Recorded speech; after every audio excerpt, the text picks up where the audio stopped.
For 50 years, the moon has been a ghost town.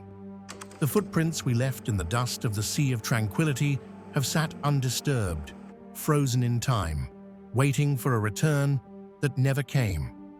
Since 1972, not a single human being has ventured beyond low Earth orbit. The deep silence of the cosmos has remained unbroken. Until now, the wait is finally over. NASA is about to launch the most ambitious mission in half a century. It's called Artemis II. This isn't just a repeat of Apollo. We aren't going back just to plant a flag and leave. This time, we are building a permanent highway to the stars. We are testing the systems that will keep humans alive in the deepest void we have ever faced, paving the way for bases on the lunar surface and eventually footprints on Mars. But getting there requires a machine of impossible power. It requires a rocket taller than the Statue of Liberty that burns through 6 million pounds of propellant in minutes. It requires a trajectory so precise that a single calculation error could strand the crew in deep space forever.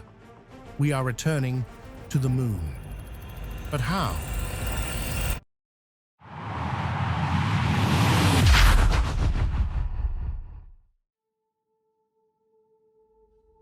To understand the magnitude of this mission, we have to look back at what we lost. When Apollo 17 left the lunar surface in December 1972, humanity effectively closed the door on deep space exploration. For 5 decades, our crewed spaceflight has been limited to the Space Shuttle and the International Space Station. We have been circling the block, staying within the safe embrace of Earth's magnetic field, just a few hundred miles up. Artemis II changes everything. This mission is not a landing, not yet. It is a pathfinder. It is a 10-day odyssey designed to push our technology to the breaking point before we risk putting boots on the ground again. The mission profile is deceptively simple. Launch from Florida. Circle the Earth to build speed. Shoot out to the moon. Loop around the far side and come home. But simple does not mean safe. This crew will travel further from Earth than any human in history, over 460,000 miles away. If something breaks out there, there is no quick return.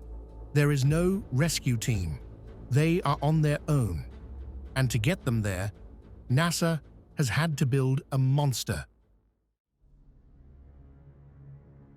The vehicle that will break our 50-year streak of silence is the Space Launch System, or SLS. It is the most powerful rocket NASA has ever built, eclipsing even the legendary Saturn V that took us to the moon in the 60s. Standing 322 feet tall on the launch pad, it is a skyscraper filled with explosive potential. When the countdown hits 0, 4 RS-25 engines, the same workhorses that powered the Space Shuttle, will ignite alongside 2 massive solid rocket boosters. Together, they generate 8.8 million pounds of thrust. That is 15% more power than the Saturn V. The sheer violence of this launch is hard to comprehend.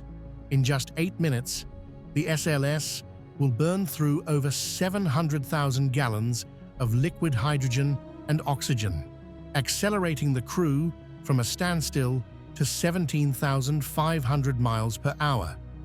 It has one job: to throw the Orion spacecraft hard enough to escape Earth's gravity well. But raw power is only half the equation. Once the engines cut off and the roar of the launch fades, the real challenge begins. The crew isn't just riding a rocket, they are living inside a machine designed to survive the harshest environment known to man. The spacecraft carrying the crew is called Orion. Unlike the Apollo capsules, which were cramped and analog, Orion is a digital fortress. It is larger, smarter, and capable of supporting 4 astronauts for up to 21 days in deep space. But on Artemis II, the crew will be testing something the Apollo astronauts never had to worry about in the same way: long-duration life support systems designed for deep space habitats. On the ISS, we recycle air and water, but the ISS is close to home. On Orion, the regenerative systems must work perfectly. For the first 24 hours of the mission, the crew won't even leave Earth orbit. They will stay close, circling the planet in an elliptical orbit, testing every single system: life support, communication, navigation. Only when mission control gives the go will they fire the upper stage engine and commit to the translunar injection burn. This is the point of no return. Once that engine fires, they are bound for the moon, and the path they are taking is a stroke of genius in orbital mechanics. NASA has chosen a specific flight path for Artemis II called a hybrid free return trajectory. It sounds technical, but it is actually a brilliant safety feature. Imagine a figure 8. The spacecraft shoots out to the moon, uses the moon's gravity to swing around the backside, and then, without needing a major engine burn, gravity naturally slingshots them back toward Earth. This implies that if the engine fails while they are out near the moon, physics will bring them home automatically. It is the ultimate fail-safe. During this loop, the crew will fly roughly 6,400 miles beyond the far side of the moon. From that vantage point, they will look out the window and see the moon in the foreground, and the Earth as a tiny, fragile marble in the distance. It will be the furthest any human has ever been from our home planet. But this trajectory also exposes them to one of the biggest dangers of deep space: radiation. Without the protection of Earth's magnetic field, the crew will be flying through the Van Allen belts and into deep space radiation environments. Orion is equipped with sensors to measure this dosage, gathering critical data for future missions to Mars, where the travel time will be months, not days. After 10 days in the void, the crew faces the most dangerous moment of the entire mission: re-entry. Coming back from the moon is not like coming back from the space station. When you return from low Earth orbit, you hit the atmosphere at about 17,500 miles per hour. But returning from the moon, Orion will slam into the atmosphere at a staggering 25,000 miles per hour. At that speed, the air ahead of the capsule doesn't just get hot, it turns into plasma, hotter than the surface of the sun, around 5,000 degrees Fahrenheit. The heat shield has to ablate or burn away to protect the crew inside. For Artemis II, NASA is trying a new maneuver called a skip entry. Instead of diving straight in, Orion will dip into the atmosphere, bounce off like a stone skipping on a lake to bleed off speed, and then dive back in for the final descent. This reduces the G-forces on the astronauts and allows for a much more precise landing target in the Pacific Ocean.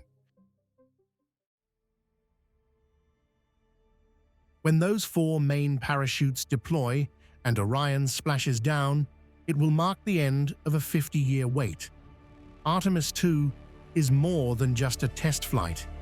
It is the proof of concept for our future in space. We are building the Gateway Station in lunar orbit. We are designing the landers that will take the first woman and the first person of color to the lunar surface. And we are learning how to live off the land, using lunar ice for fuel and air. We are returning to the moon by building the most powerful machine in history, by mastering the physics of deep space trajectories, and by daring to leave the safety of our home planet once again. This is just the beginning. The Moon is the proving ground. Mars is the destination. Join us next time as we explore more mysteries of the universe.